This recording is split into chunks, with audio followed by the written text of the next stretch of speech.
nearly, I think, 20 years or more than 20 years. And it was something which we had never imagined. We never thought that we'll be able to come together. And because of that particular connect, I think 4 or 5 years down the line, we had a batch get together on the outskirts of Delhi. And it was great time, fun and frolic, getting connected. And today it has become a routine. You'll not realize what getting connected is. For a person who started his life, when I moved out of Bihar to Delhi to do my higher education, and my only connect with my parents and my family was one postcard, which I used to send every Monday and every Thursday very religiously to my father to tell him that everything is fine, that I'm studying and life is moving ahead. If we talk of the year 1984, I was there in Delhi when Mrs. Gandhi was assassinated, and my friend's father, at that particular point in time, my classmate's father, so to say, was Chief Minister of Bihar. And I think it was a great comfort for me that through him I could inform my parents that I was safe and sound. There's absolutely no question of any message going or physically talking. It was out of question. It took around 11 to 13 days to finally send a telegram and tell him that I'm live and kicking. Till those 11 or 13 days, he had to survive on the communication which was sent by my friend's father to him on the very same day when Indira Gandhi was assassinated, that is 31st of October 1984. So this was the communication age in which we were living.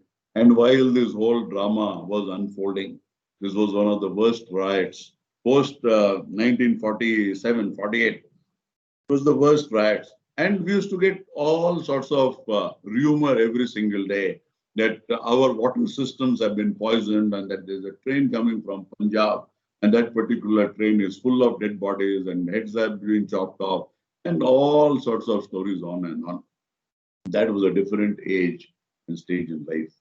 We have moved to a level of instantaneous communication, not with one, with the rest of the world, with literally anybody and everybody on the face of this earth. We have reached a level where we can communicate simultaneously, literally simultaneously with the whole world. I write a post every day. It is known as the Daily Post. And I have 8 broadcast groups on WhatsApp. And writing takes whatever time that is immaterial, that amount of time will go for any creative writing. But when you actually get into the dissemination of this particular post, so 8 groups I have of around 256 each. So sending it to those 8 groups and another broadcast groups and other WhatsApp groups would be another 20, 25, 30 in number. And this whole exercise takes me less than say around 10 minutes. In less than 10 minutes, you are able to disseminate to people you know, people you interact, people you would like to know on a daily basis to nearly 2,500, 3,000 people. It was just unimaginable. Even a couple of years back, I remember around 9 or 8 years back when I was working in the police computer wing and that particular point in time for the meetings which we were conducting to communicate to 75 persons on BlackBerry. It used to take 15, 20 minutes and it used to get stuck up any number of times. So this is the comfort. This is the reunion. This is the friendship. This is the family communion. And think of the situation in COVID-19. If we did not have social media, if we did not have these meet capabilities, if we did not have this conferencing capabilities, I think most of us would have become insane by now. It is only this connectivity which is keeping us alive, keeping us going, and bringing down or maintaining the mental health of people who are made to suffer in a manner which has not happened in at least last 1 century. The last we faced was the Spanish plague. That was in the year 1918, 1919, 1920, and 21, if I'm not mistaken. And I don't think anybody who is presently living live and kicking, any of these guys were present at that particular point in time. This movie, The Social Dilemma, if you go through The Social Dilemma, then you realize as to where we are. We have a bad habit. Now, you are all teachers. So we have a bad habit of getting into secondary material and tertiary material. All of you have doctorates, you write about whatever is the literature available, and then you supposedly come out with 3 original findings with the committee, which has finally cleared your doctoral degree, are certified that you have done some original research. Nonetheless, what we see in the academic world, also in the bureaucracy and literally all around the place, we find that people are very averse to reading. It's very difficult to find voracious readers and more difficult to find people who can assimilate this reading, put it into practice and make a sense of it, and even further to use it as a project or teach other people. I come from a history background and a postgraduate in history from Princeton. And from history, I did sociology, I did lots and lots of other things. Finally, fell in love with technology, and I've created most of the IT infrastructure which is there in Karnataka State Police and a large part of this country, which has been created by me, and this is all live and kicking, robust and stable as it stands today.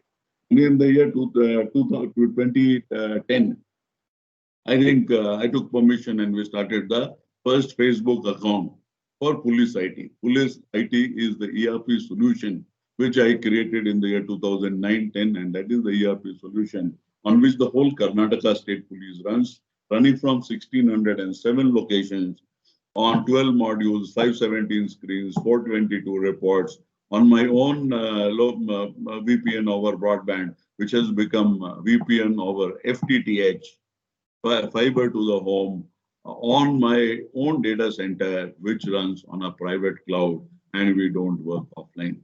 So the general understanding and general impression is that in the government, things don't work fine. This is what has been working fine. The software has been integrated with Passport Seva. It has been integrated with Sakala. Most of you will be knowing about Sakala. It has been integrated with CCTNS software of the government of India. So literally, it was technologically so sound and so robust that it could be integrated with all sorts of softwares. And finally, that is the stable thing, the staple on which the digital technology operates in Karnataka State Police. Suffice to say that broadly, you need an understanding of the digital world, the social world, of the ecosystem of data. So till such time, you'll find extremely difficult to understand this whole social media revolution has happened.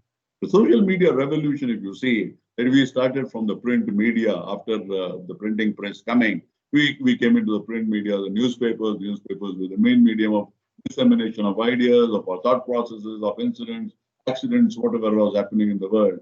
And it used to come every morning, and if I remember correctly, when I was growing up, so the English newspaper only came in the evening. That was the best mode of communication, but for that, it was radio. So from the print media, I think it was on the 15th of August 1982, I think TV came to this country somewhere in the 50s, more so in places like Delhi, Mumbai, I'm not aware, but in Delhi. And on the 15th of August 1982, when I was in college in my BA first year, at particular point in time, your color TV, the color transmission on television, that came to this country just prior to Asian Games, which was held in Delhi. From there, we moved on, and things improved, and the quality of TV transmission, 24/7 news channels, and the whole thing got completely revolutionized.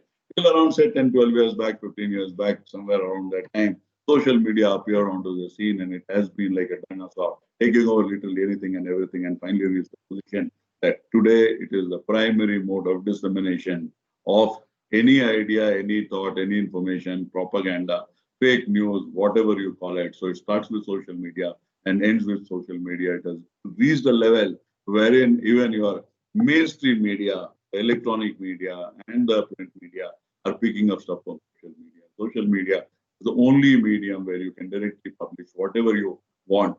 And most of the leaders, most of the tycoons, literally from every single area of human existence, whosoever wants to communicate, small, big, old, rich, anybody, any gender, and so everybody is communicating directly, and that is being picked up by the electronic media.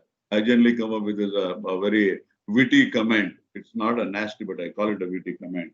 When I call Trump as a Twitter president, and as of now, broadly the election counting is on, and Biden has got 264 seats, and he has got 213 or 14, let's say, or 222, or how that develop. But suffice to say that in this whole ecosystem of democracy, social media has moved in a manner we couldn't have imagined, and possibly even the creators of the social media never knew that this is the impact they will have on human existence. And they can literally make or mar anything, can be a conduit to anything, can be a platform for anything, and can change the trajectory of human existence itself to the extent that they have a capability to control our mind in the manner they want. And they have perfected from psychology to technology to human behavior to politics to economy to literally anything and everything. And that is where we are. So we start with the social media. Social media is any digital tool that allows you to quickly create and share content with the public. That is what we have been talking about. And basically, we know social media by the websites and the apps which are there all around, primarily from your Facebook, Instagram to WhatsApp, to all the other tools. So there's Telegram, YouTube, so literally anything and everything. So wherever you are the creator of the content and you have the capability to share it with whosoever you want, and you have the capability to put it to the public domain and enjoy the fruits of it or the backlash of it, whatever you call it. It has changed the world in a manner which is unimaginable. And there's something which all of you know, which we call as trolling. And trolling has made life miserable for lots and lots of people. And there are tons of people who literally quit social media because of the trolls.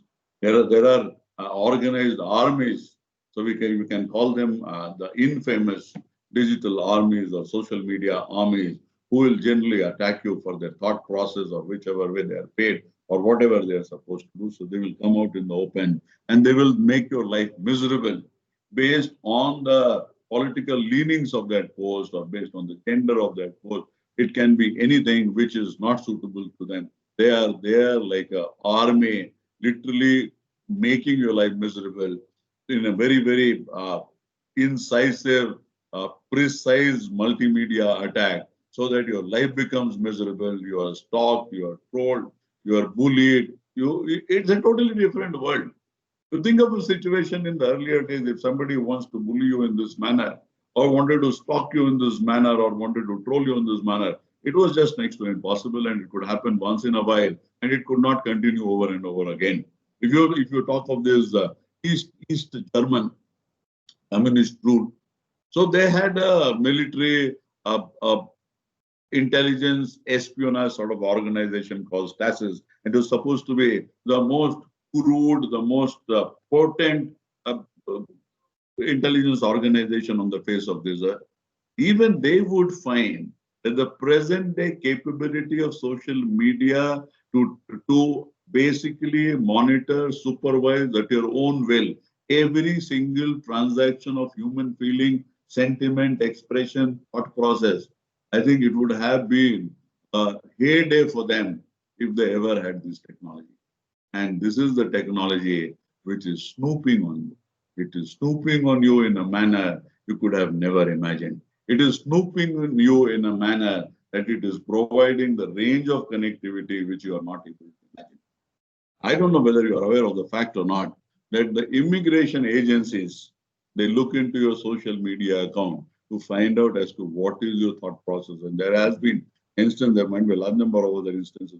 One instance which I know of, that this fellow landed in San Francisco, one of the international airports in America, and he was sent back from the airport itself because of a couple of social media posts which he has put, which was, I think, against US or might be in favor of some terrorist organization or whatever it might be. So this is one thought we should remain with you, that social media is not a garbage. It is not a emotional vent. It is not a dustbin. It is not that you can write anything whenever you feel like, because what you write can be in any sentimental mood. It can be when you are depressed, but you will come back to your normal mood. You can get into a happy mood. You can be successful. You can be a person who accomplishes in life. But whatever you write in the social media or whatever you put on the internet, it does not have a expiry date. It is there to stay. It will remain there for all times to come. It will nag you every single day, and it will throw back on your face when you want it the least. It has happened with large number of people. It is happening day in and day out. So please don't take this as an easy, fun-loving pleasure ride to be on social media. Even colleges which they pick you up for higher education. All of you would have gone through this whole exercise of higher education, but what it is today, what it was earlier, what it was in my time, has become radically different. So in higher education also, they get into your social media accounts and they check up as to what is your attitude, the nature of the human being, what he can do, what he cannot do, and they decide your potential through the social media. So social media is one arena where you should have a very positive digital footprint. And the positive digital footprint means that you should be doing things which you are supposed to do. You should be interacting in the manner you are supposed to interact. And it should be more of intellect. It should be more of bonhomie. It should be more of helping people. It should be something which puts you in a very good light. You can be a good human being, but if you interact in a very lax manner on the social media, so picking up a couple of posts from the social media, people will finally make out a complete biopic or a digital pic of your personality, and they will say he lacks this. This is his thought process. This is his attitude. He will not be successful. It is of no use picking up this guy either for a job or allowing him to any developed country. And if you get into the job part of it, I think now even officially you are supposed to declare your social media account as and when warranted by your employer. So we have reached a stage where social media is being surveilled upon, it is being monitored upon, and it is being administered upon by both your employers, by academic institutions, by research institutions, by governments, by multinational organizations, by intelligence agencies, by espionage agencies, and all this data which you put on the social media is finally programmed or studied in a manner on algorithms which can connect to your social habits, your political habits, your economic issues, literally anything and everything. I think very recently somebody was talking about the police guys, they were on their crime beat and they realized some house was open and they found something strange about it.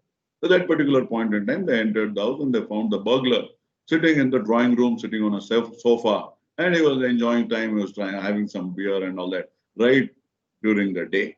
And then when he was caught, so police asked him, "Why were you so comfortable after doing burglary?" And there is a general habit of the burglars, and rightly so, that they will disappear from the scene as soon as they get their booty. But you're relaxing there to see no offenses. So he said, "But I've already seen a Facebook post who said that they will not be there in the house for 1 week."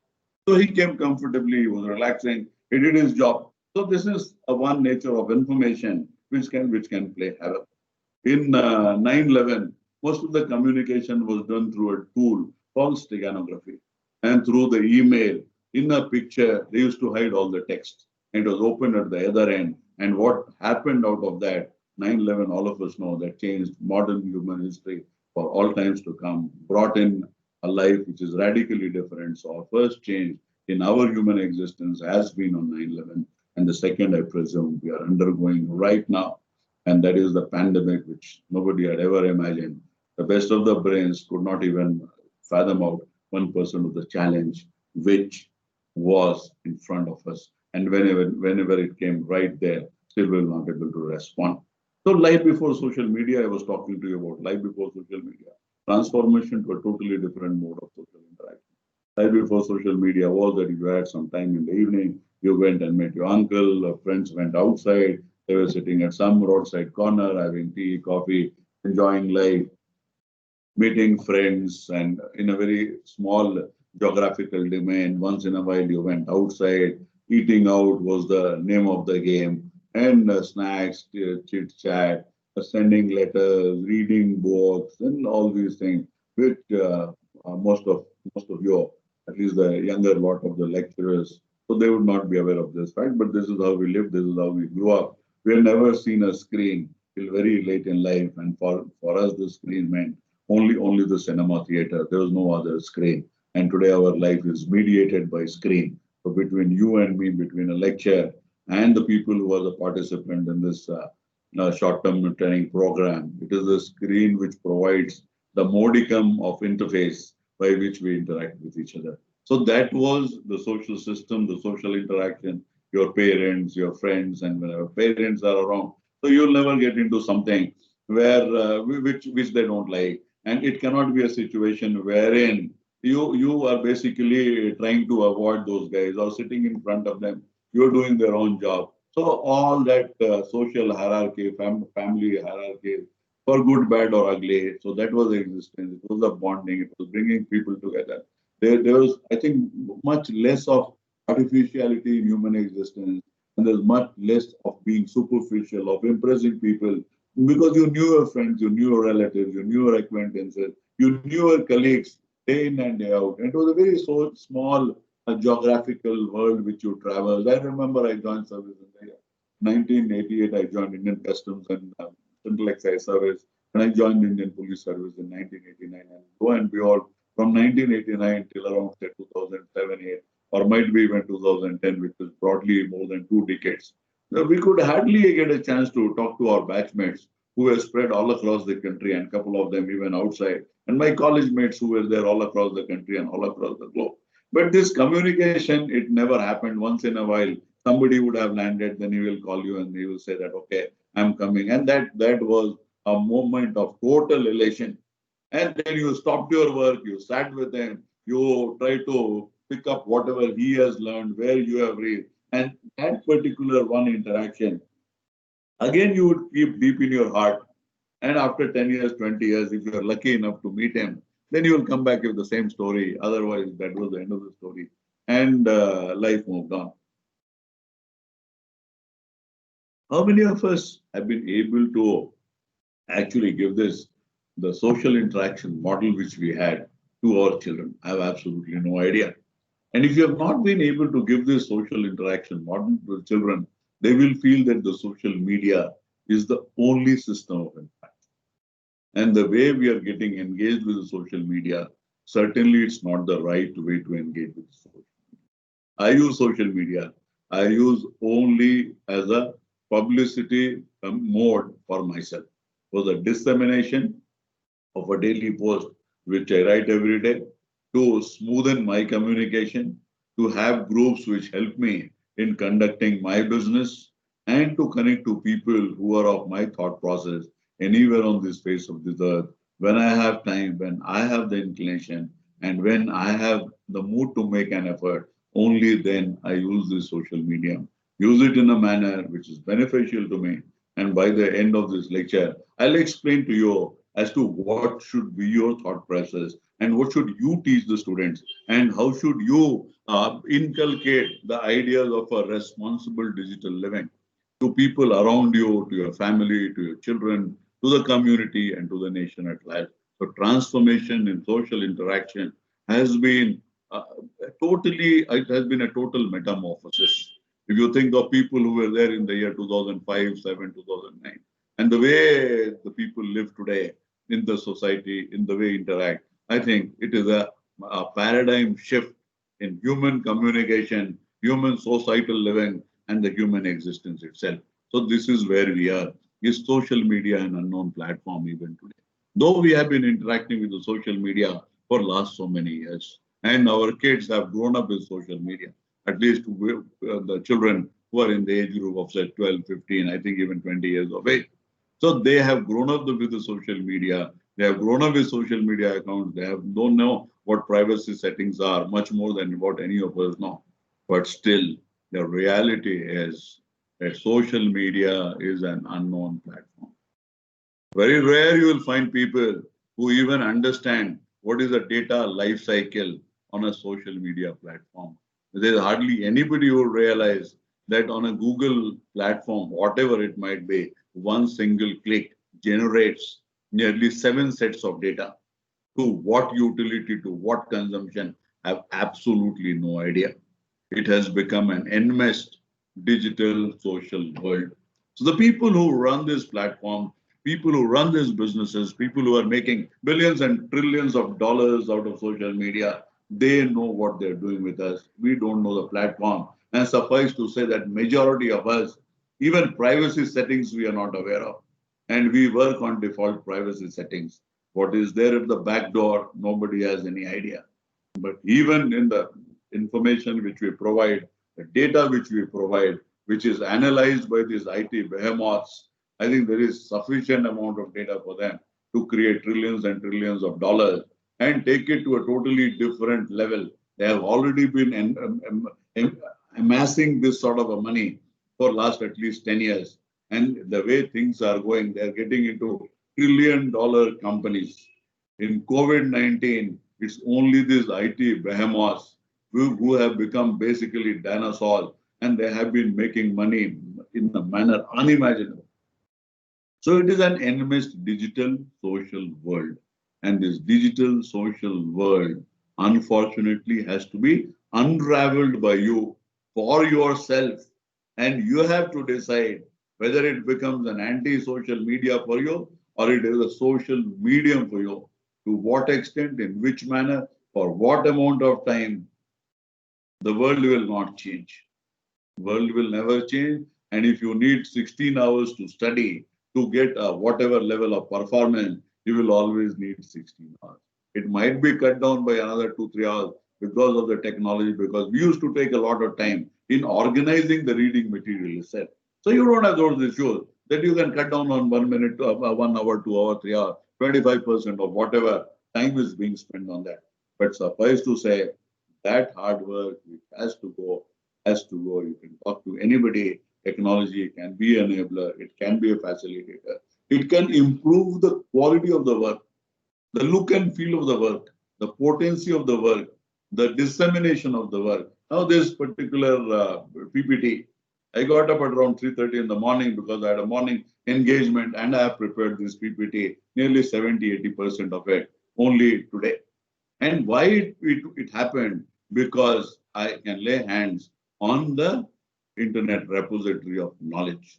I can lay hands on pictures, I can lay hands on videos, I can lay hands on movies. I can literally lay hands on this great repository of knowledge which has thrown in front of me for free. And with that, I also have the capability to play around because of the tools and the platforms which has provided to me.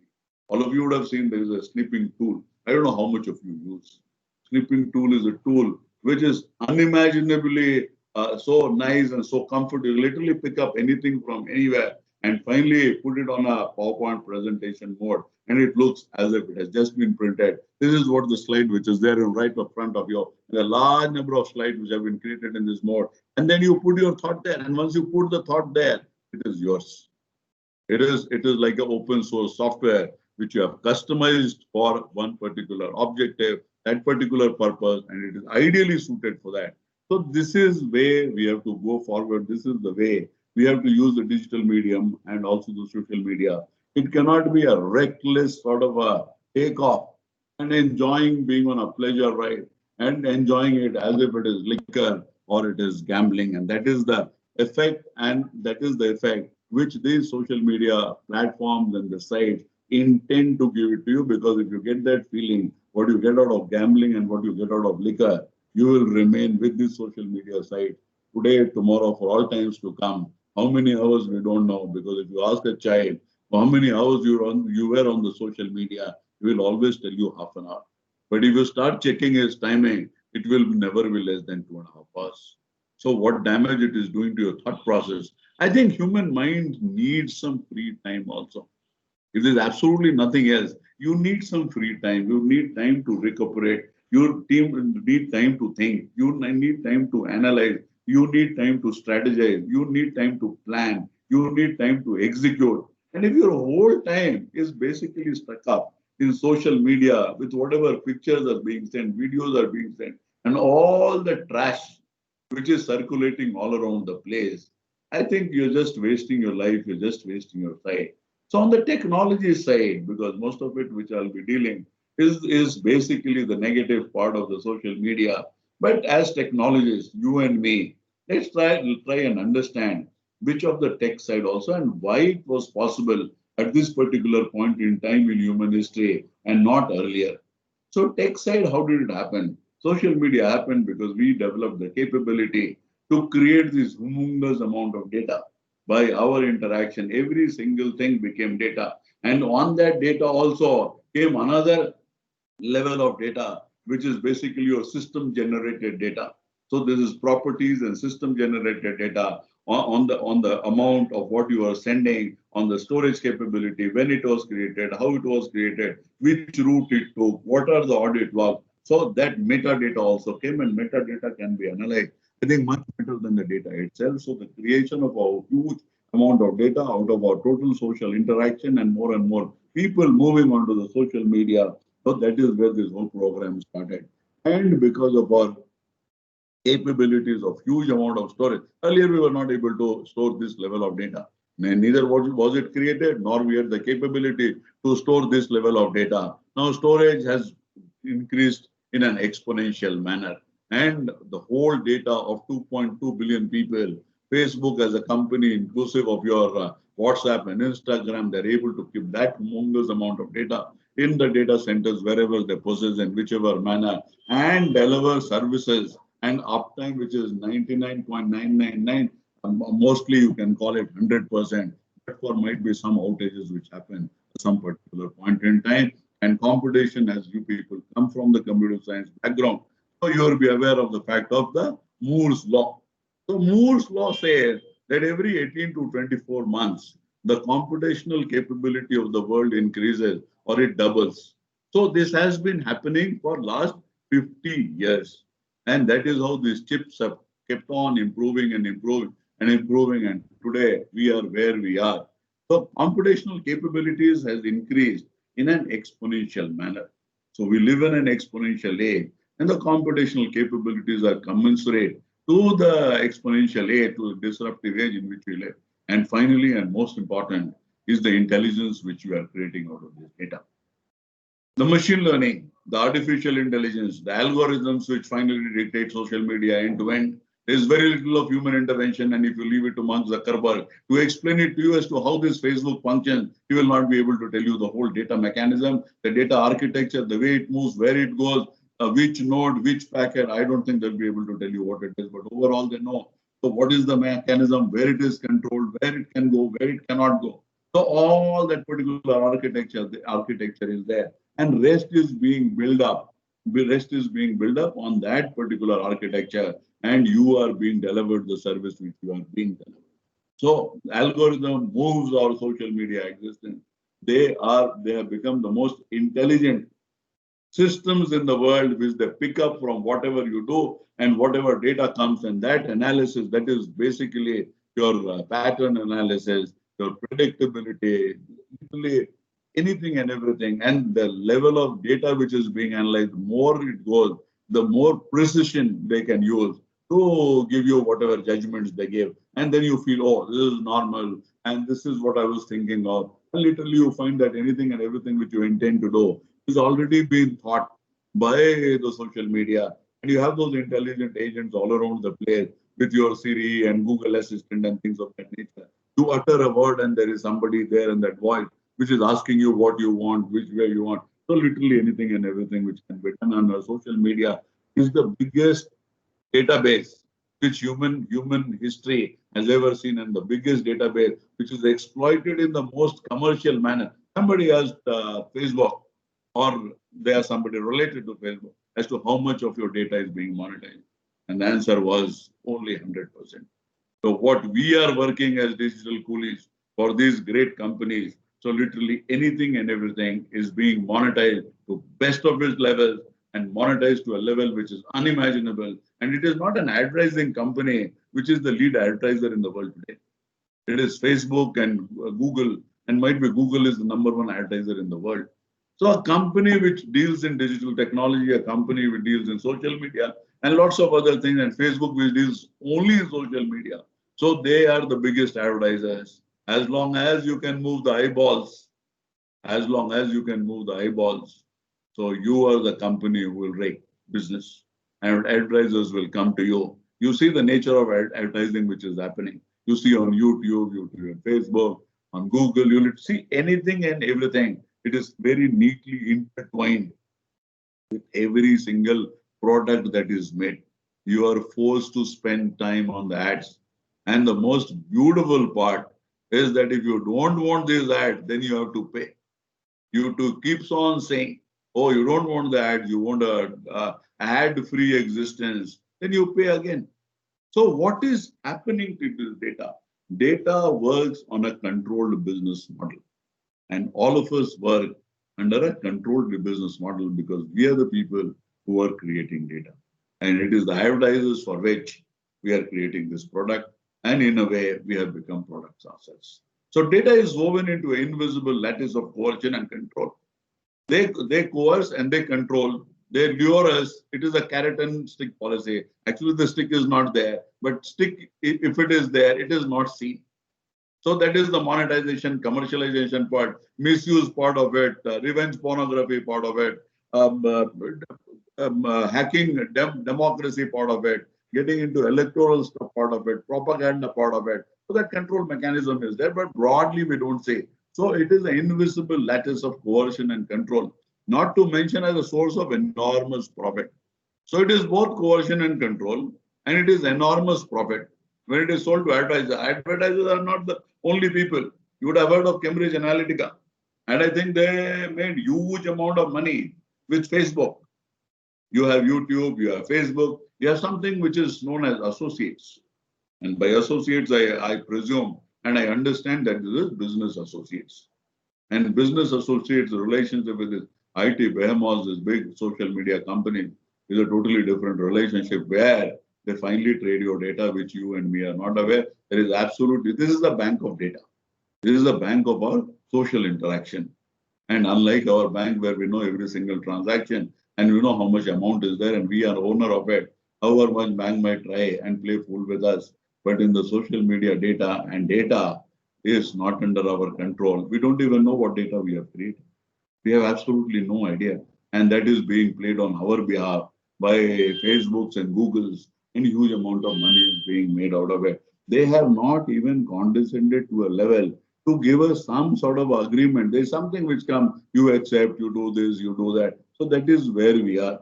There is not a single agreement where you have some 7-8 points which very clearly say as to only this is the purpose for which data will be used.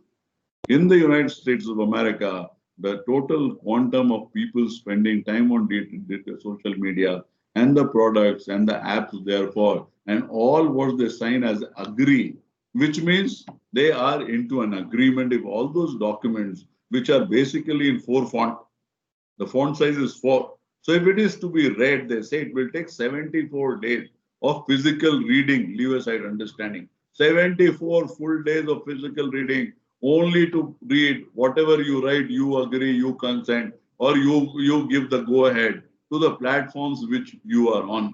So this is where you are. Even an app, even a torchlight app, if you take, so it asks for your location. A torchlight app should be happy with knowing whether it is dark or light. What do they have to do with the location? So where we have finally reached, it is a totally disoriented world. Whether we are living up for ourselves, whether we are living for community, our children, or we are living it for these big companies, or it is our job to create wealth for them and we remain impoverished. It is our job to spend our time for them. And is it our job to lose our focus, lose our brilliance, lose our capability, lose our thought process? Today we have reached a stage because of the proliferation of the social media. I can tell you very confidently that the total percentage of people writing any language in a decent manner and more so English, what it was 20 years back, today I think it would have gone down by at least half or 1/4 or even less than that because everybody is writing a language which has absolutely no head or tail. It becomes extremely difficult if you see WhatsApp messages. It comes by tons. Very difficult to find one message, one post which has any decent meaning, which has some format, some system of explaining, some narrative, some thought process for the world, something which you intends to teach you. So is it a disoriented world? It is not a physical audience, so I'll not be able to get a reply for this. But once we finish with this particular lecture, I'll certainly ask you whether it is a disoriented world. And if you feel that this is not a disoriented world, suffice to say from my personal view, I might be 100% wrong. Then there are chances that you have got disoriented and you have lost the track of things which you should do in your life. Yeah, lots and lots of people. It's not only children who have got into social media. I know of friends who are with us even before a very serious meeting, through the meeting, they are more bothered about the social media than their job. And what I have done last 10 years, from a history post-graduation to whatever technology and capabilities I picked up, which I am delivering to you. So I went on doing, and this is where I have arrived. And those guys have become expert in social media and the usage of social media. And if you ask them to deliver a lecture of even 5 minutes on social media, they will find it extremely difficult. If you ask them to even write one paragraph on social media, I think they will give up and they will say, thank you, this is not my cup of tea. So this is the level of thinking where we have reached. This is the level of capability we have reached. This is the level of thought process which we have reached. And in a witty mood and a witty mode, I call Trump as a Twitter president. And most of his official communication and even all those nasty communication, engaging with outside world, engaging with media, engaging with his opponents, they used to happen on the Twitter platform. How far it is right for a president of any country not to use his official communication and use a social media platform to decide, announce things which are policy in nature, to engage with people he could have not engaged, should not have engaged.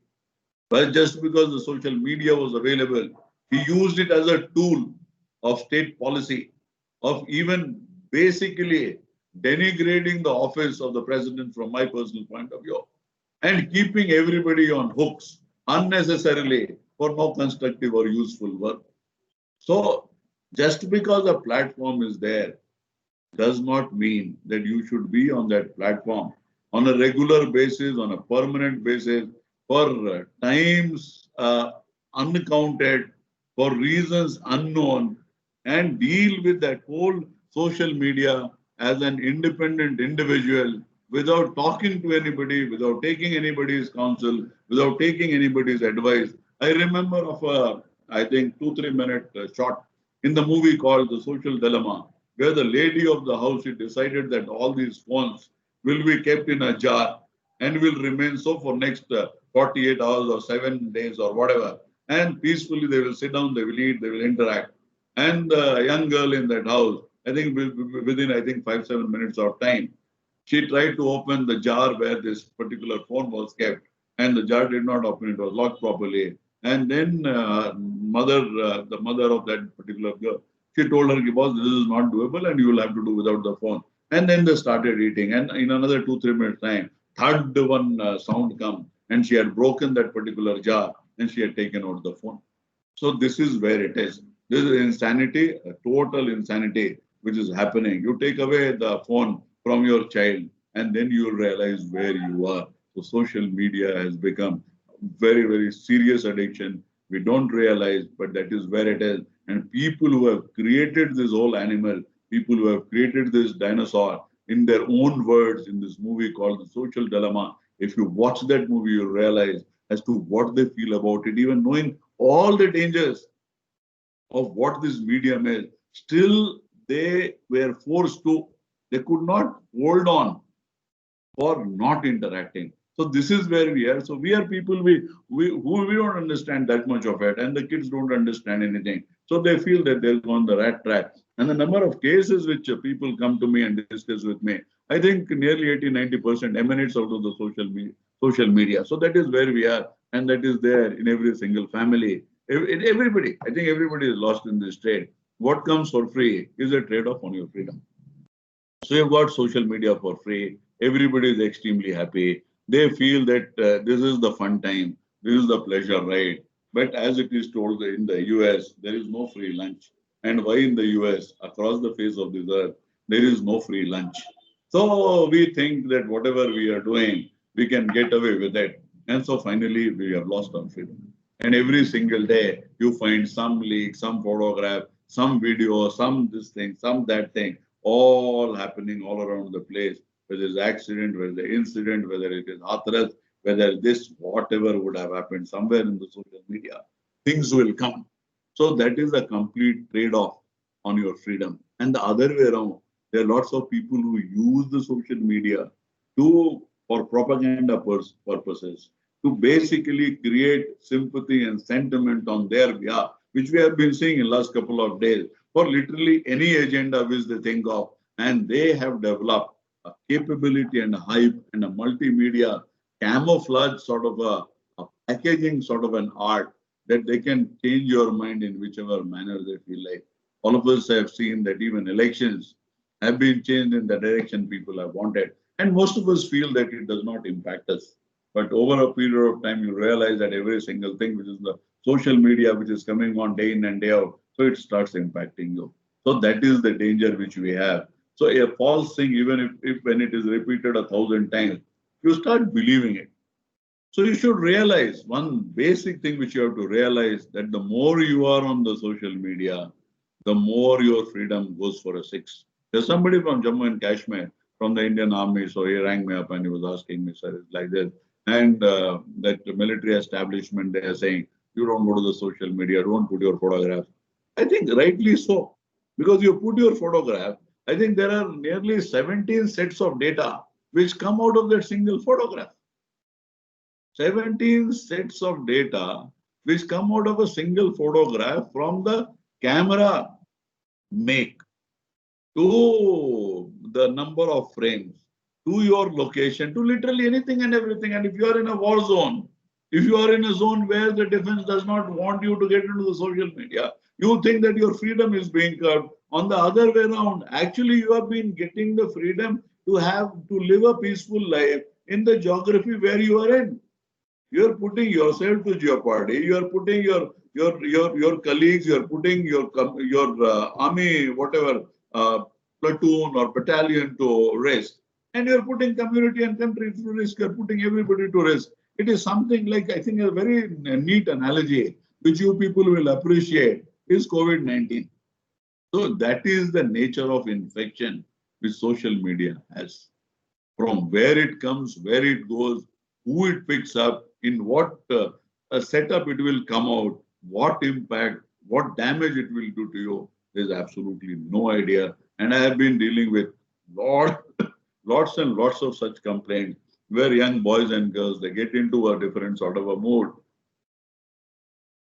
And that is used as revenge pornography. I'm also advisor to the National Commission of Women, and off and on, they will also come up with lots of issues where social media, and only social media is at the core of every single thing which is happening. So broadly, this is where we are. So how much of Facebook data is monetized? So 100% of Facebook data is monetized. And this Facebook, you have seen this small app. And with that, there's another gentleman who is there on his smartphone. And they say, and this was very popular all across the world. And this guy is completely tied to his smartphone. And this is what Facebook wants. And this is supposed to be an ideal brand ambassador for Facebook. So this is this guy who is completely addicted to social media. So this depicts that particular person is completely addicted to social media. You would be seeing that his neck and his mouth, they have become one and the same thing. And that whole angle on which his head and neck and his body has come, the same like your F, which is there on the Facebook. So this is what they intend to make of you. This is symbolic in nature. Nonetheless, I think it has a huge amount of meaning, which is behind this whole exercise. And this is the gentleman, Mark Zuckerberg, who is the king of the social media. A very, very right-thinking person, a benevolent a medium where everybody could interact. And after 5, 7 years of whatever process and wherever Facebook reached, he was of the thought process that he should be able to create communities to interact and elevate the human existence to a totally different level. As people say, and there's people who know him and people interacted with him, but the information which I'm giving you comes from a public domain. I don't know him. I've not met anybody who has interacted with him directly. So it is not even a primary source, not a secondary source. From the tertiary public domain source, all I can tell you is that he is not in sync with the world. So his capability to understand the niceties of human existence, the polity, the economy, the social structure, how people think, how negative they can be, how propaganda is used, how perceptions are created, how growth technology is being done, how persuasive technology is created and used. Now, these are the things I don't think he has applied much of his mind, because those have not been the things which either has not been taught to him, is not educated in this, is not trained in that. And you have not been into a governance scenario, you have not been into a social life scenario, you've not been into a community life scenario, you have not been anything doing with nation states, with campaigning, with electoral business. So basically, and he has been going to congressional hearings. So he talks about his technology and he's good at technology. So he's created something which is one-sided over last so many years. There has been a huge amount of clarity of the negative things which has been happening. But unfortunately, he's not been able to apply his mind to that. And unfortunately, the nation states which have their laws have not been able to take him to task. There are small, simple force which can lead you in criminal cases. But the man who is running an empire of 2.2 billion accounts, where literally every nonsense is happening, inclusive of bots, inclusive of fake accounts, nearly 30-40% are fake accounts. Honeypots happen in the armies. So literally everything happens on the Facebook platform. He has been able to push this whole story further. Might be because of the economic clout, might be because of the governments of different nation states. They don't understand as to where they're going. There can be a likelihood that the nation states don't understand.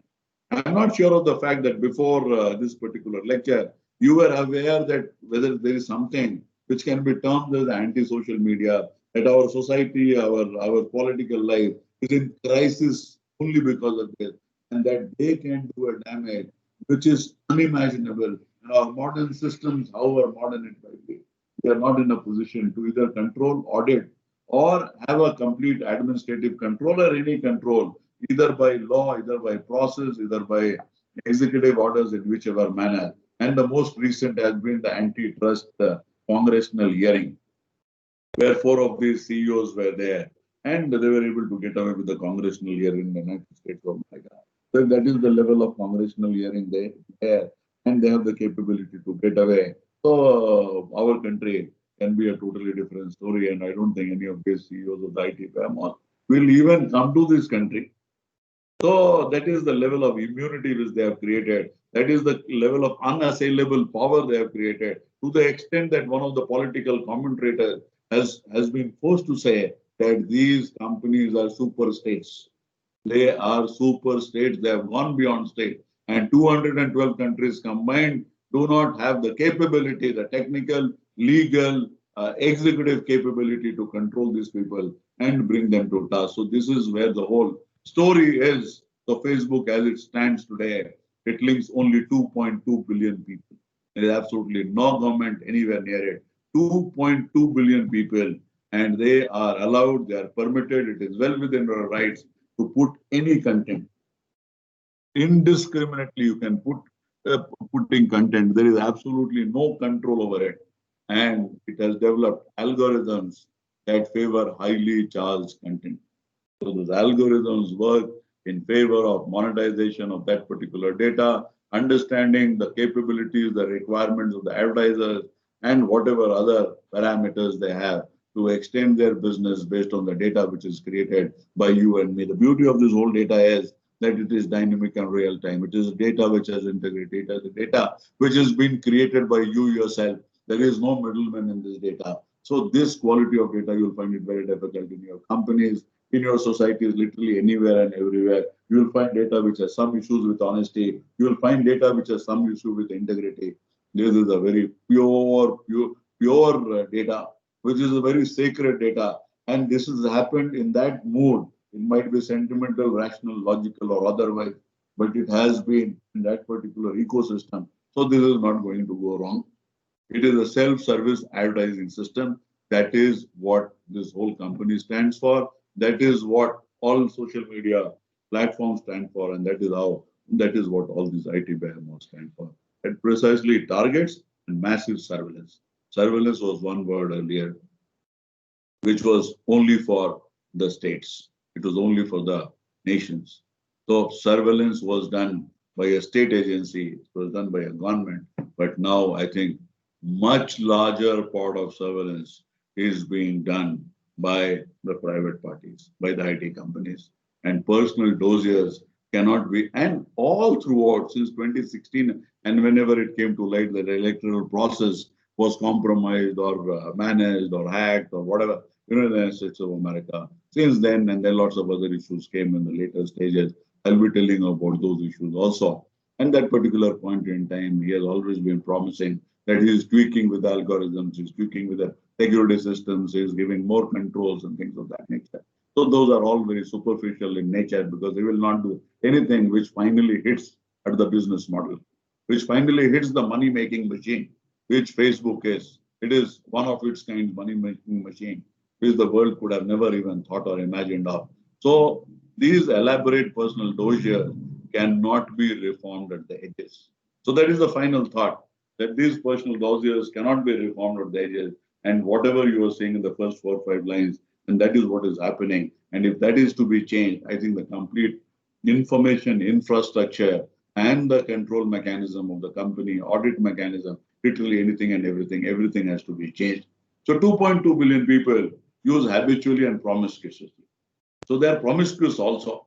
They don't think in which mood, what they are writing, who they are writing for, and it is a motley mix. Social media accounts are a motley mix of all. You have your school friends, you have your college friends, you have your acquaintances, you have your girlfriends, you have your mistresses. So it has a capability of mixing every relation into each other and finally come up with a chow chow bhat, which would be extremely difficult for any relationship to digest. So it is habitually and promiscuously all sorts of purposes and cannot expect all people to behave well. If Mark Zuckerberg thought that the whole world will behave properly, so that was his mistake. And I don't know whether he actually expected so. I have absolutely no idea. But he tries to make us believe that he is doing only for a very benevolent purpose. But last 4 years, at the minimum of last 4 years, it has been very, very conspicuous that things are not happening for whatever he has made this whole architecture for. So it has not been happening. But with all that, he has not been able to make any changes. Whether he's interested in making changes, not interested in making changes, whether they have realized that they can get away while being even on the wrong side of the law. So this whole structure cannot expect all people to behave well. Precisely the opposite is true. You also know, I also know that it is only the opposite which is true. So from their firm belief in their own omnipotence and benevolence to a die-hard commitment to a flawed business model.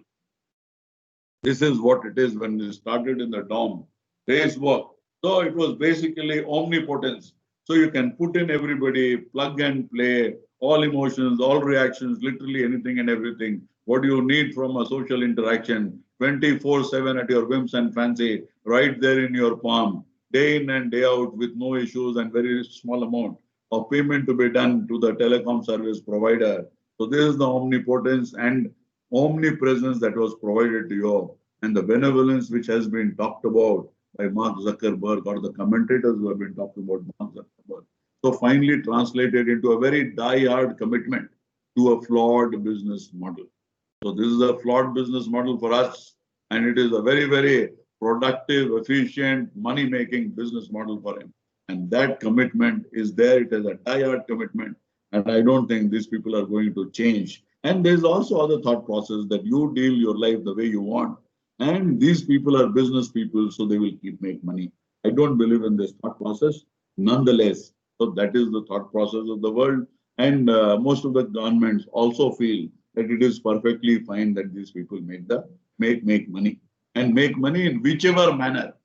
So conscience and morality and ethics and social behavior, all those things they don't count. This is a gentleman, and the first, I think he started Ali Parasat. So he's an internet activist, and he talked about what is known as the filter bubble. So you will be provided with the information which you like of your friends, of your acquaintances. There's a whole ecosystem which will be created. So you will feel that you are interacting with the world.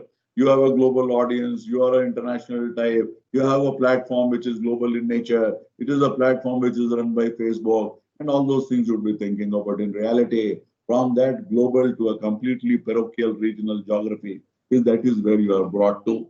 And you will be allowed to think only the way you have been thinking on that particular medium. And everything will be streamlined as if your 10, 20 interaction on that particular medium is the final interaction which you aspire of, and you will not be liking anything which is contrary to whatever has been your social media behavior. So this is a filter bubble. It has been talked about in 2010. And what is this filter bubble? So it is a state of intellectual isolation. What we have been talking about, that okay, it creates a group of your friends, or you know this friend, this fellow was with you in school, this fellow was with you in college. So she says this, those my friends, you're in college for this many days. So at the end of the day, they decide what is your system, what is your parameter, what is your perimeter. So it creates a state of intellectual isolation. And everything is a personalized search. And the website algorithm decides everything for you. It decides everything for you, which is in favor of that particular company, which is in favor of the data which is already being pushed in. And that is the only judgment that algorithm can come up with. Because the algorithm cannot decide what are the things you are interested in, what would be a contrarian point of view which you would appreciate, or any contrarian point of view which you will appreciate. So the Western liberal mode of thinking and the algorithm of a social media are two totally different things. So information user would like to see. And what the user will like to say is what user has created that particular framework. So it is based on the information about the user, such as location, past click behavior, and search history. So if you look about me, and then you will finally realize why I am interested in the whole process of United States of America, or in Trump, or in Bill, or in Joe Biden. So they will decide whether I should or I should not. If I have not got into something, I should not get into something. If I want to study something different, that will not be provided. And the news feed which you get is no news. Most of the time, I see people, they are seeing all these news feed, this, that nonsense which is coming. Whether it is feed on your WhatsApp groups, or it is a news feed, or whichever manner in any of the social media platform, that is not a news feed. That is primarily trash of the people you know. So they look for your trash and you look for their trash. So there is no news in the news feed. This is your Facebook, I think. And there you say, this is your news feed. And it keeps on going. So here, whatever. So what that gentleman did, what Ramotha did, what Bismillah did, what Lingappa did, what Ningappa did, how does it make a difference? Is our life restricted to the people we know of? Is our life restricted to the Facebook contacts we have? Is our life restricted to social media? Is the world synonymous with social media? Is our life, can we live a wholesome, gainful, earning, satisfying, productive, and purposeful life on social media? For me, the answer is no. I will not be able to do that. What it is for you, I have absolutely no idea. There are lots of people who are spending their time. I know of a person, I think is from Mangalore. So he has got some 6 lakh friends. And he has established an office with some 18, 20 people. And their whole job is to do this social media stuff. And there are lots of people from politics, from lots of other areas, because he has become what you call as an influencer. This guy cannot influence one person, but he is an influencer. And there are people who are experts in digital marketing and people who supposedly create substandard content with absolutely nothing. Something which is pleasing to your eye. And then they said 5 million people have viewed, 6 million people have viewed. Last year, I was trying to organize a lecture on Disrupt or Be Disrupted, a billionaire story on 22nd of June. And that particular point in time, I got lots of these people and told them that I need an audience of around 1,400, 1,500 people. You people work hard and get this audience. And that was to be done in St. Joseph College in Bangalore. And suffice to say, these people would not have been able to get even 5, 10 people. And I, through physical contact and whatever communication, interpersonal relations which I've been having for the last 20, 30 years, I kept on contacting people, kept on talking to people, sending them messages, putting them on WhatsApp. There's hardly anything on any of the other social platforms, and interacted with people whom I knew, who had trust in me, I had trust in them, and all that happened.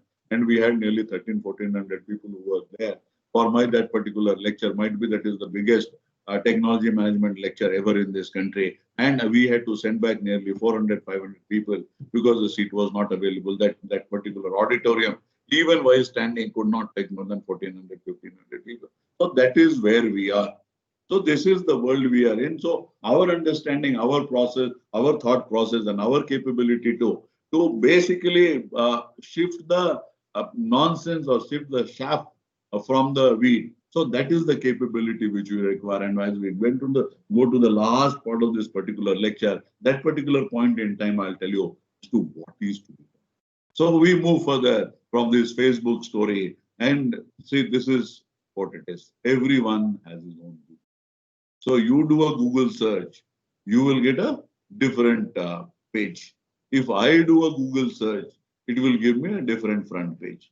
It basically plays around with the all data information which is available, and depending on whatever I have been using Google for, so precisely the same thing or whatever Google feels is ideal for me. So that same masala will be given to me. And if you don't believe there, you can try, you put your laptops next to each other and you go for a Google search and it will throw up different things for different people. So this is how the reality is made out to be. This is the perception in which we live. We live in a world which is only full of perception. And wherever it crosses perception, then it is sentiments, it's emotions. Rationality and logic never comes handy. And if you go further in the information age, we are still centuries away from a data-driven world. Data can be the only gold standard of our existence. These IT behemoths are using that data and making trillions of dollars. And we are playing sentiment on that particular platform. And we are selling our life, our thought process, our time, energy, capability, money, literally anything and everything for these characters. So this is where we are. So we have reached a stage where data manipulation is the name. Once data is created, data needs to be manipulated. Even mercenary commercialization, monetization of data is only one part of the story. They have gone into outright data manipulation. If fence starts eating the crop, will the crop survive? If fence starts eating the crop, will the crop survive? So this is primarily the same thing with love and affection and with whatever, signing that particular contract or that agreement, I agree, and we put in our data there. And that data is being eaten up by the same company in which we have reposed our faith. And that is what is data manipulation. It is not stealing of data. It is not hacking. It is no breach. It is no cyber security issue. It is the person who is actually the custodian of data, whether it is Facebook or Google or whatever. They are custodian of our data. And what is our data? Data is our asset. It is our wealth. Data today is far more valuable than oil. And if you leave it to me, I can tell you, so data necessarily is the only asset which we have. And it can be used for literally any and every purpose, for money, to commercialization, to sentiment, to land, to bank, anything. So this is where we are. And the story starts from the plot to hack America. And there were people from the Putin side, they were able to hack the National Democratic Committee servers, the database. They were able to take out some 52,000 odd emails of Hillary Clinton, and on that, the whole drama. That is where the campaign started. And what damage they were able to do to the American elections, we are not aware. There was also Mueller's commission which came and they gave him the report, and then they said there is a considerable degree of immunity which the president has. And for that particular reason, they will not be able to take action against him. Suffice to say, there is something hanky-panky which certainly happened in that election, and nobody seems to have the capability to get into the digital systems of different countries, different servers, different databases, so different transfer of data, and how the whole thing was enmeshed and created whatever has been created. So having got this data, and there's another story of the Facebook story. So having put all these things together, they have been able to manipulate, I think, millions of voters in United States of America in the presidential election of 2016. So that manipulation has happened, and suffice to say, what was the exact relationship of that particular manipulation in the result of the US presidential elections 2016 will never come to light. Nonetheless, this sort of a campaign, this sort of a technical wizardry, this sort of a hacking and breach certainly would have impacted the election in a big way. Hacked email accounts of the campaign of Hillary Clinton, hacked into computer networks of DNC, as I told you, used online personas and WikiLeaks to release the stolen email. So that is from where the story starts. And a very popular person like Hillary Clinton, and also a person who is very competent and who has the expertise and who has literally a knowledge of nearly 108 countries in this world. So she was thrown by the wayside, and Facebook comes into the picture. So Facebook gives this data to a company called Cambridge Analytica. Cambridge Analytica was a company created by a person called Alexander Nix. So it was in Cambridge, it has connection with the Cambridge University, and they had a nice team. They're supposedly having the best data scientists in the world. And this gentleman was supposed to be election campaigning, electioneering, digital marketing, digital manipulation, playing on the minds and thought processes of the citizens. So he was the expert in this particular area and to his understanding. So he says the election is basically a battle between hope and despair. And either you have to create hope or you have to create despair. If you are able to create any of these, you will be a very successful politician or you will be able to win the election. And it is not only that in the United States of America, he sold his expertise and he was able to manipulate things. He has done it in Brexit. He has done it in lots of other geographies. So if you go end to end, you will realize that the nature of damage which he has been doing, and also that the politicians, the political parties were ready to go to any level to become victorious. So this is where we are. So this is Alexander Nix, and next to him is Mark Zuckerberg. So he talks about the power of big data and psychographics in the electoral process. Psychographics finally emanates out of what we call as the ocean model of psychology, and a study into the ocean model of psychology have not reached gigantic proportions for the simple reason that there's not that much of data in the computational power available and the capability to connect to large number of other data points. Facebook, I think, they go to a level of nearly 5,000 data points. So out of that 5,000 data points and analytics and all the connects which was there with Mark Zuckerberg and Alexander Nix, we were able to create a nature of a campaign which was unimaginable. And that nature of a campaign wherein even if there is an investigation later, every single phone and every single gadget on which the communication happened at a nano scale, at a micro, less than micro scale, individual scale political campaigning, which is unimaginable in nature, which was perfected by these two gentlemen. Those data-driven campaigns, they were not data-driven campaigns. They were campaigns which data was used to manipulate your minds, to hack your mind. So the people who were wavering, so that is where we are. So it works on this particular ocean model. Ocean model has been there for a long time in psychology, but unfortunately, because of lack of data and the capability to compute and capability to extrapolate in the manner which is possible at this particular point in time, for the three reasons which you have talked about earlier, why this humongous data and the processing of the data and processing of data in the correct direction, and then connecting all the data point to create something which will impact the human being who is basically the subject of our particular effort. So that is happening. So those 3 points we have discussed. So the ocean model gets into openness to experience, consciousness, extraversion, agreeable, and neuroticism. So these are the 5 points on which they categorize people, and based on this, and there are other things which are there on Facebook that we get into that. And finally, they create a digital persona of that guy and bombard him with the election material, campaigning, videos, photographs, pictures, thought processes, connects, whatever, to make his mind waver in favor of the candidate which you want to help. So this is how your data makes Facebook billions. And we have been talking about data to money and the direct connection between data to money since the beginning of this particular lecture. So this is how they make money, and the huge amount of money which was made by Facebook, which was made by Alexander Nix and the company called Cambridge Analytica. And in the process, they were also able to fool Cambridge University. And this model has happened not only there, it has taken place in large number of other countries. Now most of these things are being hushed up, and this company has gone for a 6 because it got extremely infamous. Large number of investigations were done. Facebook remains where it is, but Cambridge Analytica, it was the end of the road for whatever they did. But Facebook today, because of its size, capability, and also the capability to evade the law, it has been still been prospering.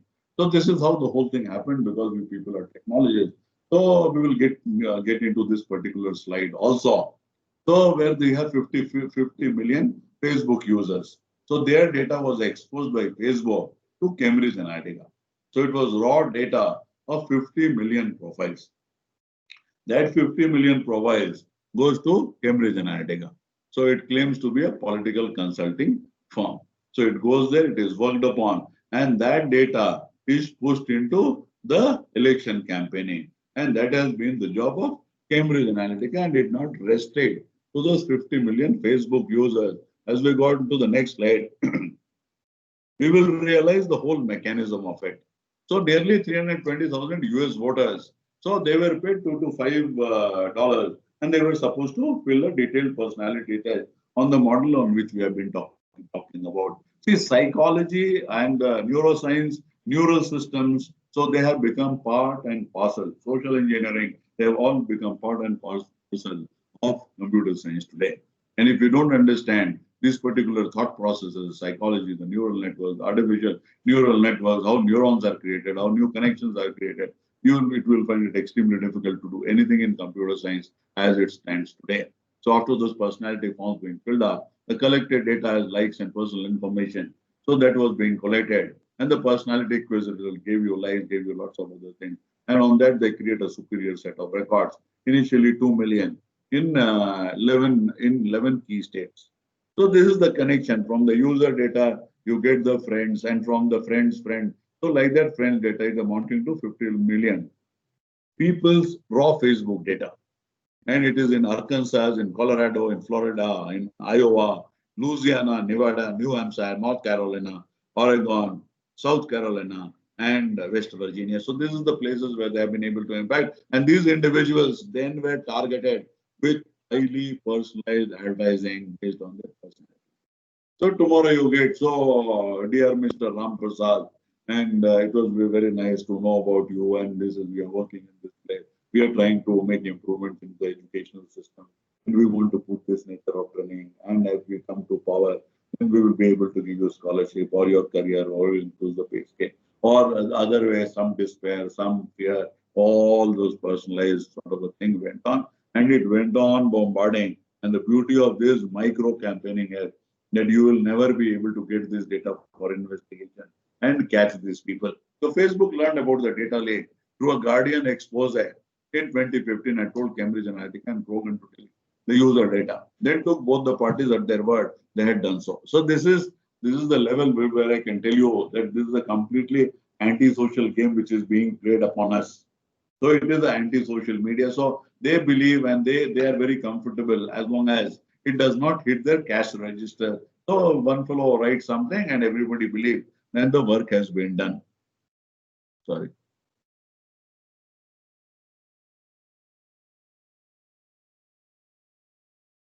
So that the work has been done.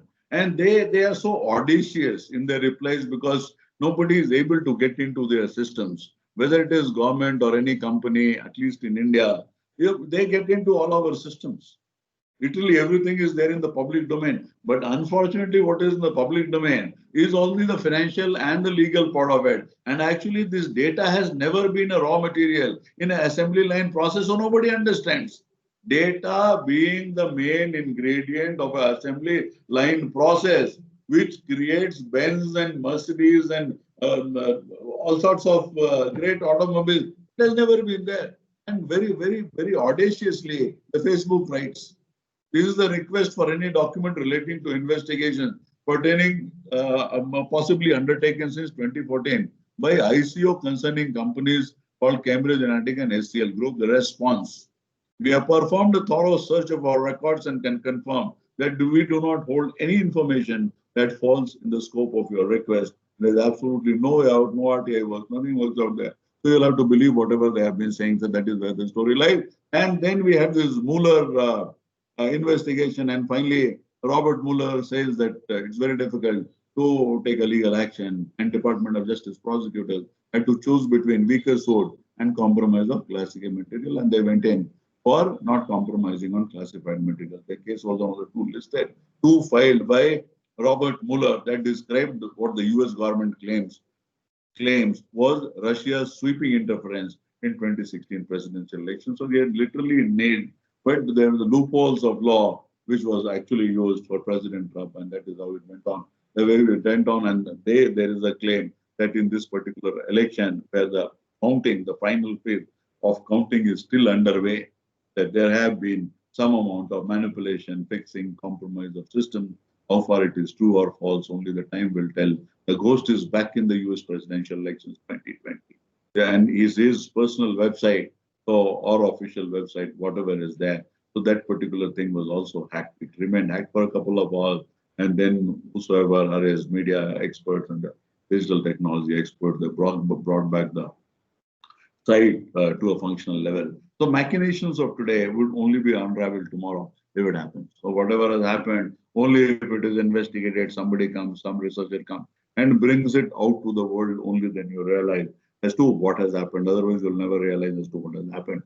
And the story does not end there. You have a manipulated referendum also in the United Kingdom. And is the same Cambridge Analytica, which was a part of the nefarious campaign which happened in the UK. And finally, UK left the European Union. On the left side, you have the UK flag, and on the right side, you have the flag of the European Union.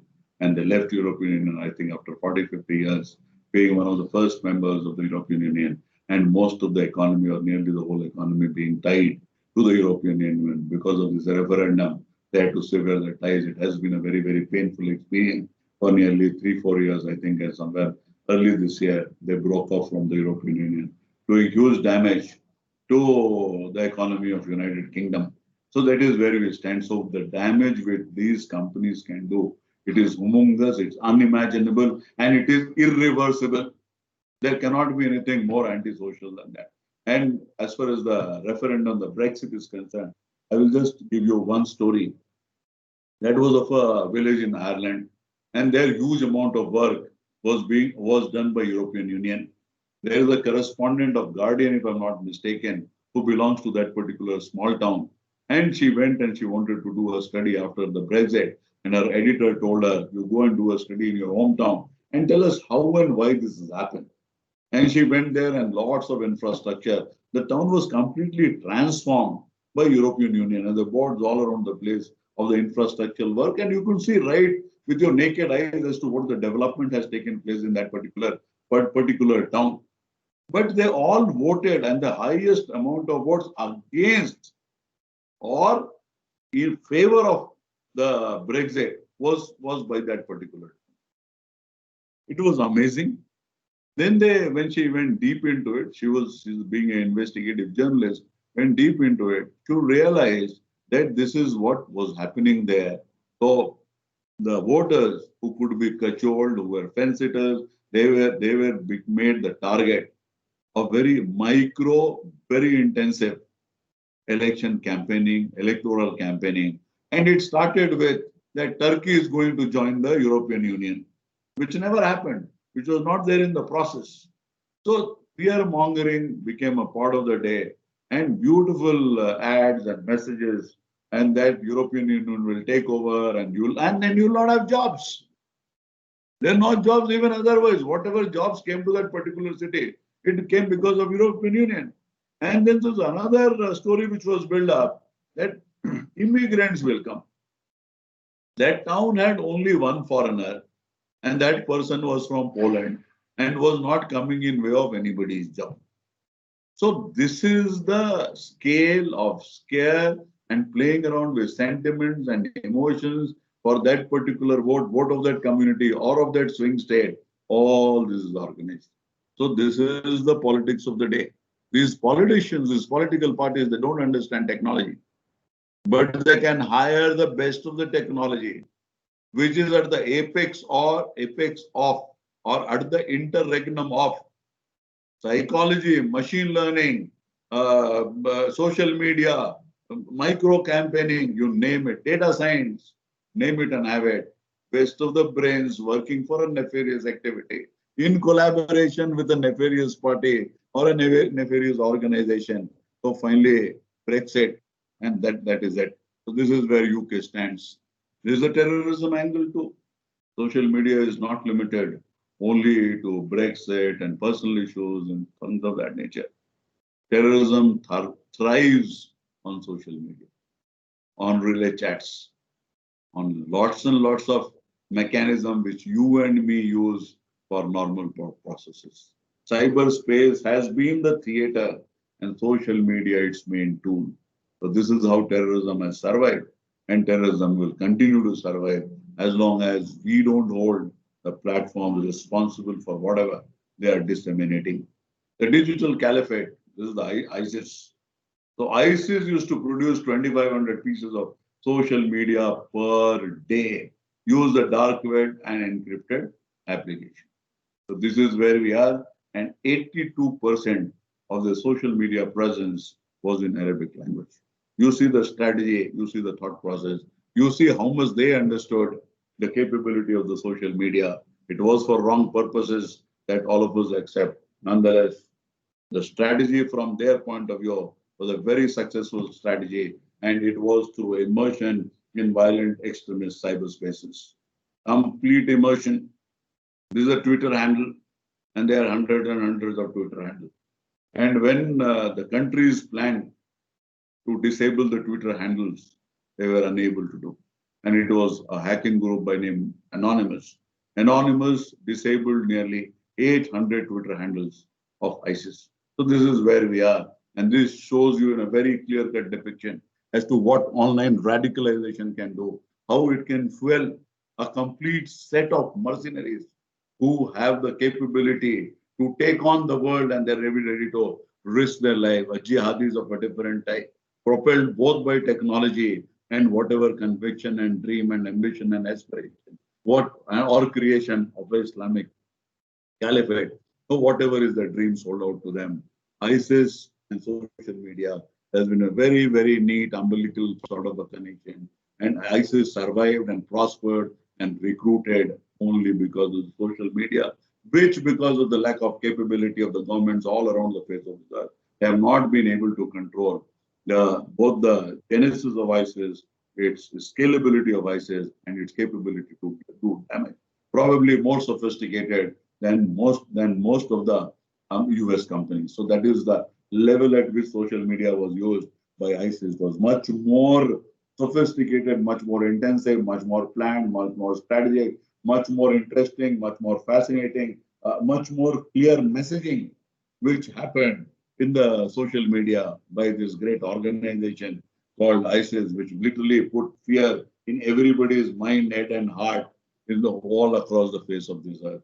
Beheading videos, this beheading videos has been there all around the place, and the people who aspire to get into that particular trade, or if you want to scare the population out of these videos, I think this was the most potent tool which could hit anybody on both sides of the fence. People who wanted to get into that, and people to whom the psychological terror was actually addressed to. So it was hitting at both these groups equally effectively. Social media helped them garner strong following. So this is what ISIS is. And the beauty is that the technological quality of whatever they created and the way they disseminated and the way they understood the social media architecture, that is one of its kinds, completely unimaginable. And I'm sure of the fact that there is no organization till today who has been able to use social media in the manner they did. And that also from areas where you will hardly find anybody who understands technology. It is the backwaters of Syria. In those deserts, they have created this. And we in places like Bangalore and Seattle, we are not able to produce one decent quality. Even by schools or colleges or enterprises, what you produce is of a very, very low quality. So leave the quality aside. Let's get into whatever the intention for which it was created. And they had media insurgents, 100 media insurgents dedicated to recording these videos. And I think each of these guys would record videos 1,000 times better than what we record videos, and straight away put into the public domain. And those videos had the capability to make the impact. which they expected, and then the impact was forthcoming every single time they did, and they were able to recruit people from all across. And these are the videos which was done of this great gentleman called Jihadi John, who was a British Arab Islamic extremist, and he was an expert in beheading. The beheadings of a number of captives in 2014 and 2015 done by Jihadi John. So that went into these videos, and these videos provided the scare which was supposed to and create a reign of terror which is unimaginable. And they used to get into trying and understand your social media account, your presence on the digital medium, and they were able to find out as to people who have that particular frame of mind, and they were able to locate not only men but women also who were born on the European continent. They are born there, they are groomed there, they have lived in a Western liberal society and a thought process. And these people, the venom, the potency and the capability to brainwash was to a level that they were able to even brainwash people who were actually born and brought up in, say, Britain, in France, in Austria, in Germany, in Italy, name it, you have it. And the attributes to join ISIS, where these people were basically skilling them was status seeking, identity seeking, revenge, redemption, thrill, theology, justice, and death. So you are lonely, you don't have any love and affection, you don't have empathy, lots and lots of other things. So there, these people made a lateral entry. And they were experts in manipulating human brain, and that is what they did. And slowly over a period of time, they were able to basically take over that individual. And the individual, by some ways or means, would land up in Syria. And as these people were getting killed on a regular basis, there's a whole chunk of people, youngsters and of different ages, they started joining it, and that is how the army went on. So 46 to 90,000 handles advocated ISIS or run by its supporters. Twitter took some action after that. Telegram, JustSpace.is, SureSpot, and the dawn of Glad Time smartphone application. So they were in this technology. We are talking about 2014, 2015. When we were not aware of, I think, Telegram and all that, I got aware in 2017 or something after the Paris attack. They were aware of literally everything. They were abreast with the latest technology and the uses of latest technology. And suffice to say that latest technology, the first adopters of latest technology are criminals. The first adopters of latest technologies have always been criminals. Internet was popularized because of pornography in late 1990s. And today, blockchain technology is being popularized by a cryptocurrency called Bitcoin. And Bitcoin is primarily being used in all nefarious activities, from money laundering to drug trade to human trafficking. You name it, you have it. And the whole social media was basically trained, upgraded, and propelled to a level that ISIS never needed to do any act on its own. Social media would create radicals. The social media would create extremists. And we have innumerable cases across the globe where people have got radicalized on their own and they have done what they have done. And on the right side, you see there's Syed Rizwan Farouk and Tasbeen Malik. These were the people who were in that San Bernardino case where they killed 14 and 22 were injured, and where this iPhone 5, Apple iPhone 5 was involved. And there's a lot of story on the hacking side, so we'll not get into the hacking side. Suffice to say that this auto mode creation of lone wolves, radicalized elements who are ready to perform jihad or carry on this war of religion without anybody's hand-holding, guidance, operation, planning, conspiracy, nothing. All is done by these guys. All you have to do is radicalize them and leave them in the open. And that radicalization process also, you need not make any effort. They will do the radicalization process, their own radicalization process themselves. And then you had, this is on the Muslim side, on the Christian side, you had in Christchurch. So after the Christchurch terror attack, where this guy, white supremacist, he was able to kill nearly 54 people. And that is where the New Zealand challenged to Facebook, Google, and Twitter over violent content. US tech groups must take more responsibility of the website, says the investor groups. The investor groups have tried a couple of times that these people take more interest and take more responsibility, ownership, and accountability of the platform, which they run, and the platforms out of which they make billions and trillions of dollars. But so far, they have not got into this act. And the most strange part of the Christchurch killing was that this gentleman was coming on a vehicle and he had a camera on his head, I think. There was a camera on his head or the helmet, whatever. So he had that camera and he was live streaming his movement. till the time he reaches the mosque. Then inside the mosque, 54 people were killed inside that mosque in 13 minutes time of live streaming. And Facebook says that it has 25,000 or 15,000 people who work on studying the video, where machine learning and artificial intelligence is there in operation. But this 13-minute running video of mayhem, of terrorism, of mass killing, so that could not be tracked by Facebook. And when it was made known, because it was being streamed live all across the face of this earth, and after that, Facebook tried to bring it down, it brought it down because it didn't have much of a choice. And by that time, it has spread like wildfire. So this is where we are. This is where social media is. And that is why I call that this is the anti-social media. It will keep on degrading ourselves. It will keep to be the main fuel in most of the nefarious things the world has to happen. And if you talk about the digital world today and most of the symptomatic things which has gone wrong, at the base of it, you will find social media. I think literally nearly every single time. The suspect Christchurch shooter posted a manifesto on Facebook and broadcast what appeared to be the live footage of the attack, which left 50 people dead in 2 months on the social media site. The video spread to other sites, including Twitter, YouTube, which is owned by Google. So all these artificial intelligence, all these algorithms, all this pattern analysis, all this is happening only for commercialization, only for monetization, only for data which is peacefully parked there, but not with anything which is dynamic, which is evolving, which is moving, and which has the capability to do a damage, as was done in Christchurch. Christchurch has not been the only thing. I think before that, Poland, I think so many years back. So that was also posted in Facebook, and after 3-4 hours, after posting it on Facebook, he went on a rampage and killed some 94 people.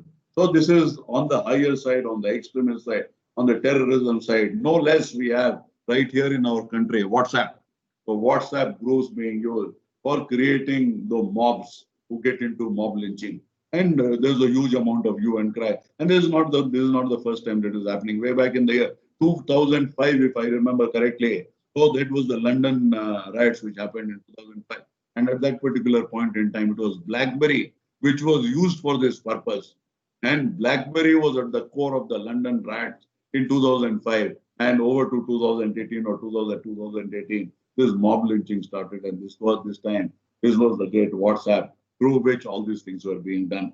It's very difficult on an encrypted medium to get into what text is there. So finally, with the help of WhatsApp, they decided that the forwards will not be more than 5 at a point in time. How much it has served the purpose, it has not served the purpose.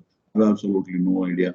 But fortunately, the mob lynchings have come down. But it does not bring down the potential of these particular social media platforms to create something which is unimaginable, which is dangerous. I think the same thing happened in the Arab uprising. Nothing went wrong, but this is how people are brought together. So this whole social fabric is in catharsis. As you are saying, the whole social fabric in catharsis. We don't know what was 15 years back, where the society is today, where this fabric will go tomorrow. So it is basically tearing at the seam, and everybody is basically inimical to everybody else. And it becomes extremely difficult to come up with a single thought process and to take this society together at a time where literally everything is challenging us. And the worst of it lot has been the COVID-19. And we have seen of situations where with all the social media, instant communication capabilities, health capital, everything, whatever Bangalore has to offer, how badly we did and how many deaths have taken place. And this whole social media works on the whole concept of changing your behavior slowly. Slowly and slowly it changes your behavior. Finally, you'll become a social media addict and you start living off the social media, on the social media. You sleep for the social media, you get up for the social media. And this movie called The Social Dilemma. So they give you option that as you get up, you pick up your mobile phone or you pick up the mobile phone while you are in the washroom. So that is the only two options which you have. There is absolutely no third option. So in a very, very surreptitious manner, this behavioral change is managed. And this behavioral change is decided, dictated by the laboratories of these social media uh, companies. And one of the Google employees who was also speaking on the social dilemma. So there he says that small changes in the software, that inbox will be this, the finger will be like that, or some link will be there, some icon will be there, whatever. So that is discussed and debated and worked upon by best of the brains in the world, by best of the brains in the world. And for the first time in human history, 25, 30 of these software engineers, they decide the way we will behave, the way we will think, the way we will grow, the way we will celebrate, and the way we will express our celebration, our hearts, our feelings, our thoughts, literally anything and everything. All of us have moved on to the emojis. So all of us know, but that is how the world is. Humongous data with integrity, real time and dynamic. This is what we are throwing to them, and this is what they're enjoying, and their life goes on. So the whole game is to create an attention extraction economy. Attention extraction economy means at any point in time, your attention is primarily to the social media. You spend 5 hours, 10 hours on social media, and these people are able to attract your attention to the level of extracting your attention. And out of this extraction of your attention and the data which comes out of it, they put it to the advertisers. They make huge amount of money. And these trillions of dollars is finally an output of the attention extraction economy. So this is something which you need to understand. It should be there at the back of your mind. How much difference it will make? It will not make. I have absolutely no idea. But this needs to be at the back of your mind to realize that you remain on the correct track. So what have we become? We have become lab rats. We are laboratory rats. We are guinea pigs. We are worse than that. Because those tests are done on some disease, on cancer, on some medicine. And this is being done for actually damaging the society itself. So we have become lab rats. Let's realize this, that we have become pawns in somebody's bigger game, and it would be, I think, really important for us that we get out of this medium, we get out of this thought process, we get out of this attitude, and from a different angle, what we have been talking about. So this is what social media is. We had a definition when we started with. We have a definition when we are coming to the end of this lecture. So social media is a commercial product. It is a commercial product. It is not a social product. Monetizes every single interaction. Monetizes every single interaction, and gain unassailable power, which we have been talking about, and influence for the business enterprise. So unwarranted de facto ownership of data, whether they are de jure, whether not jure, but de facto they are the ownership of all the data of these 2.2 billion people who interact on Facebook, on what other and all other media. What does it mean to the user? It means to the user that you have completely lost control over yourself, and anybody can do whatever they want with you, and that is how the life will go on. It is a mathematically crafted and operated. It is a commercial product which is mathematically crafted and operated. It might be your sentiments, it might be your emotion, it might be your movement, it might be your travel. But what is being done is being done on a very precise mathematical algorithm which finally decides, dictates, and projects what you will be able to do, what you will do, what you will buy, where you will move, in which manner you will move, and in which manner you will think. So the hacking which you're talking about, so which has finally reached is hacking of the mind. The greatest digital thinker which we have today, his name is Yuval Noah Harari. He's an Israeli professor. So he talks about the hacking of human mind. So that is the biggest challenge which we are facing today. Are you comfortable with the social media? Certainly in the manner it is. I'm not comfortable with social media. Whether you are, whether you are not, but you should certainly keep asking yourself on a regular basis whether I'm comfortable with social media. Social media is one dinosaur, one giant. For whichever part, in whichever manner, whichever time, whichever thought process, which modality, which mode, picture, no picture, writing, friends. So you decide as to how much to put and what to put. How much time do you spend, and what all does it impact? So you can take a call. I'm just putting some questions to you at what all takes precedence over social media. And if nothing takes precedence over social media, there's certainly some issue with you. And we have a digital de-addiction center in Nimhans run by Dr. Manoj Kumar Sharma, I think. So this de-addiction center is going on for last 4 years. Unfortunately, we have not been able to have him in most of our sessions recently, but we keep him as an expert on digital de-addiction. Are you in control of your social media habit? Most of us are not. You can also take this challenge, whether you have, whether not. And we come to something which we call as the FOMO. So it's the gnawing fear that we are missing out something important.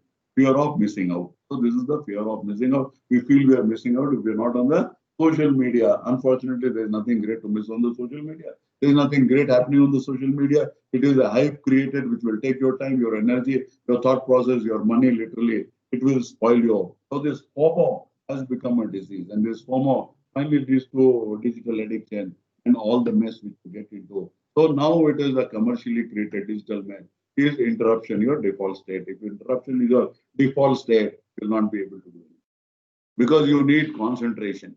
You need to sit on this chair for 5 hours, 10 hours to create a PowerPoint presentation of this nature. Then also it will become next to impossible. Certainly you can take a try. I started this morning at 3:30 in the morning, and then I did till around 8, 8:30. Then went for a meeting, came back, I worked for another 1 hour or so, and then I have been able to create this PowerPoint presentation and also a narrative which is suitable for you, which makes sense to you, which you will remember, which can guide your life. It is not only a question of having a PowerPoint presentation lecture. It is way, way beyond. Our life is entwined. It is a question of our life. And it is only because of that interest I talk in the manner I do, so that you come out of this, you become sane, you become more logical, you spend your time, you put your time in your research, in your with your children, with your parents, whatever is your requirements or purpose on SM or social media or internet. We should know what it is and we should know the model on which we are working. We cannot work on their business model. We have been talking about the filter. The same happens with the social media bubble where you have been put in whatever you want in whatever system you are. So you will be put in that particular system and you feel that the world is in that system. And some variant of that is also known as echo chamber. All of you know what echo is. So you will get the reverberation of things which you would like to hear. So that is the echo changer. So if you can't face the world, face Facebook. So this has been adage which is going on for a long, long time. So if you can't face the world, Facebook. So that gives you a very clear-cut message that social media is not the world. So that is where we are, and this battle is for what? The battle is for data. That is what we have been talking about from the beginning and all throughout this lecture. And this battle is going from the right data to a fake news. Today it is very difficult to decide as to what is fake, what is not fake. And if you get into the WhatsApp story, I've been telling my wife over and over again that 90% of the things which comes on WhatsApp, it's all fake. And after a long period of time, so this comes out in the open, and around 80% of it finally gets consumed as the something which is very true. It happen in elections, it happen in normal life. And COVID-19, I think all of the gyan came from all these fake stuff only. The quality of content on WhatsApp, it was just crazy. And I think there are lots of people who would have either lost their life or degraded their life or made themselves miserable by all the gyan, which the doctors, which the psychologists, which nobody will be able to give you. So the quality of content, which is not controlled, which is not audited, nothing happens with the quality of content. So this is where we are, and what I call it the WhatsApp University. So nearly 90%, like you have this Harvard Business Review, like the HBRs, we have all this content of the WhatsApp University, which is there on WhatsApp from morning till evening, and endless amount of content. It never ends. It goes on and on and on, as if some 2 million academicians are sitting there. And whatever is the nature of content which you want, precisely at that time, some content will come. And every single piece of content is anonymous in nature. And then somebody will say, we are sending as received, forwarded as received. I personally feel that the Indian population did not have much work. And that is how they have been able to lap up WhatsApp University in the manner which they have done. Role in the COVID-19 ecosystem has been crazy. Though it has helped lots of people to interact and maintain sanity, it has also been extremely negative. So there's nothing much because all of us have experienced together. So there is nothing much which I can, which is not known to you. Social media propaganda. Social media is the main tool. The two things which primarily happen on social media is either data is extracted out of you or you become the target of a propaganda. So broadly, this is how the world is. So what is the way out of the disinformation age? So from the information age, we moved on to the fake news age. From the fake news age, we are in the stage of disinformation. So information to disinformation has been the story which we have been traversing. So as of now, or also the lecture, which would be say around 100 minutes, we have been talking about, or 110 minutes, or even more, we have been talking about basically the society, the community, the state, the different stakeholders, family, even individual users of social media. But we are now coming to what the victims are like, and we will restrict it to one or two instances. Cyber stalking is all around the place. More in the case of girls and women, and less in the case of men. But cyber stalking is all there. It is there 24/7. Makes our life miserable. Attack based on anger, revenge, and control. So people have been trying to find ways and means to trouble the other person. So this is certainly something which has come very handy, and you can hit these people 24 hours a day through different medium. You try blocking it, there's some other medium, third medium, fourth medium. So it is such a all comprehensive, all encompassing, omnipotent social medium. It becomes extremely difficult to control it. So they say this is the ad of some US organization, some university police department in collaboration of IT at SAM. So it says cyber stalking. It's not a joke. It's not romantic. It's a real crime. So 30% of the cyber stalkers are female, and 60% cyber stalkers are unknown.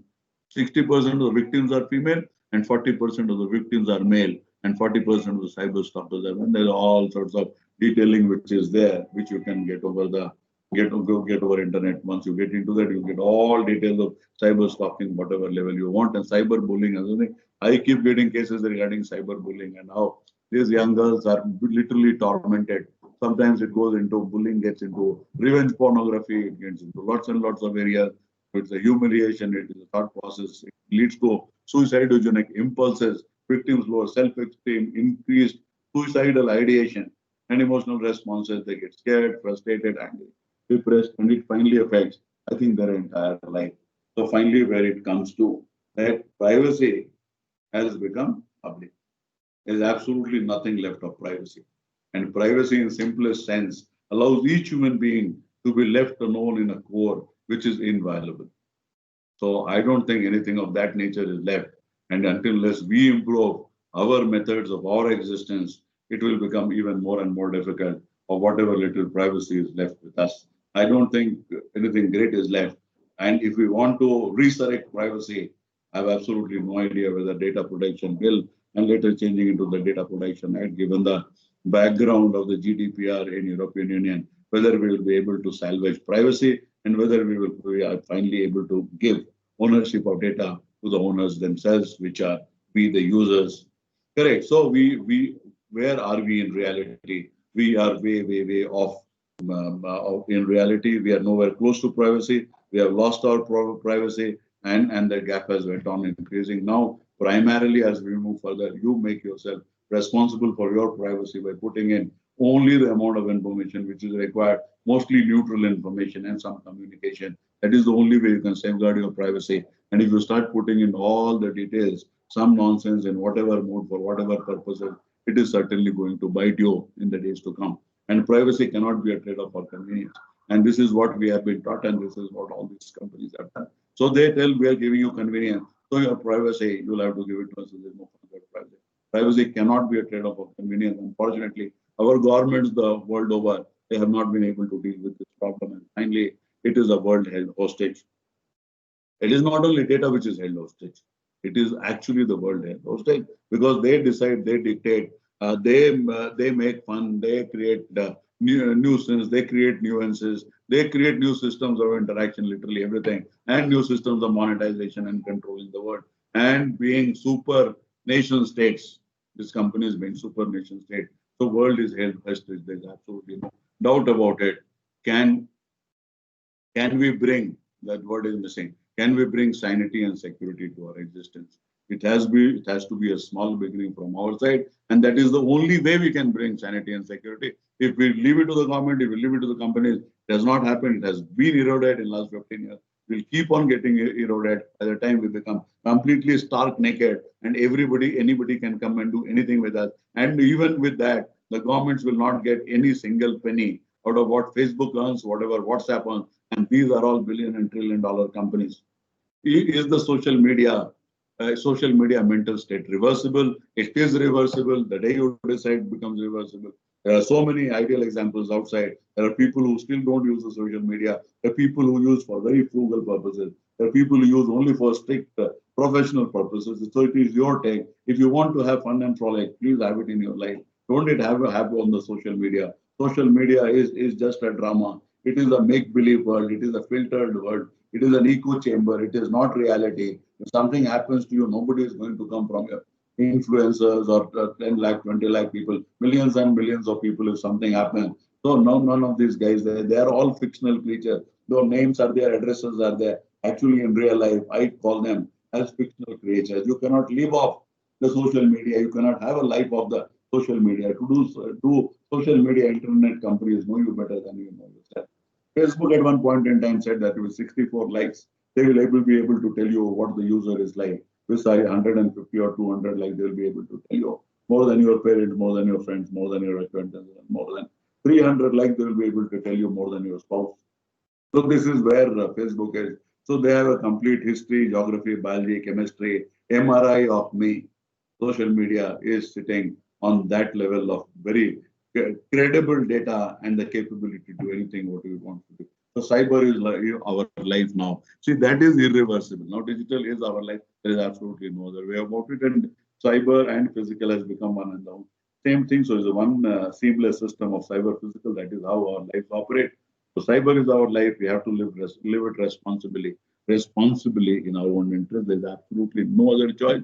And responsible digital living. So this is the thought which I keep giving when I go to schools and colleges as a part of the Bangalore Cyber Security Awareness Initiative, where I keep saying that responsible digital living has to be our goal. And we are here to support and facilitate. I'm talking about myself and my team that we are here to support and facilitate responsible digital living. Responsible digital living means that you exploit the digital system, exploit the internet for best of your personal and professional use for your advantage to enhance your career, enhance your life. Side by side, you should have the capability, understanding, and the expertise that you don't get into any issues by which you can damage, you can harm, or your future is at risk or your life is at risk. So that is what we understand by responsible digital living. That is a term which has been created by me, and that is what I want to keep disseminating to everybody I come across. Digital thinking would help you envision your own future. So you need to have digital thinking. Otherwise, you cannot envision your future. Even in a private, intimate relationship, in a professional career, in your professional life, in your growth journey, literally anything and everything. Without a digital thinking, you will not be able to do anything. Only yesterday I wrote that 50% of your professional existence relates to your domain and 50% relates to technology. And if only you marry this future or the present, no, it is only then the marriage of life has to happen. I'm not talking about the marriage which all of us know. We're talking about how my marriage with life, and it can happen only in that particular manner. But technology is just a facilitator of your dreams. Use it only that way. It cannot be used for any other purpose. It is meant only for that. It is created only for that. It should remain a tool. It should not dictate us. It should not be savage on us. It should not dictate us. It should not direct us. It should not make us addict of that particular stuff. So tool will remain a tool which is objective, which is empirical. There are no sentiments attached. There are no emotions attached. It is basically the work which has to be done out of that tool. Use it only that way. There is absolutely no other way out. So this whole concept, the project, the methodology, the reach in the future, this is about the Bangalore Cyber Security Awareness Initiative. So this picture depicts as to where we are and how tied we are with the social media. So as we come, you've given me 2 hours time, and I think I've crossed 2 hours, a couple of minutes more. So this is the final thought which I want to leave you behind. So that is India yearns to provide a healthy way of academic and personal life for a bright future. The country would remain indebted to us, you and me, if we provide a successful model for a responsible digital living for our children and the youth. This would also help us ward off the impending cyber security and even personal security threats. Together we will, and together we can create a new digital paradigm. Our time starts now. The journey has begun. My sincere thanks to all of you for being a great audience. Thanks a lot. Thank you so much, sir. It was a very nice session and very informative. And we could basically understand how social media works by taking our data and all the risk factors which are there in the social media. Thank you so much, sir. Thank you. Thank you. Yeah, yeah. And thank you so much, participants, for joining with us today. And I have shared the feedback link in the chat. You can fill it by today 5 p.m. before 5 p.m. Okay, thank you so much. Thank you Thank everyone. you. Yeah. Thank you. Thank you.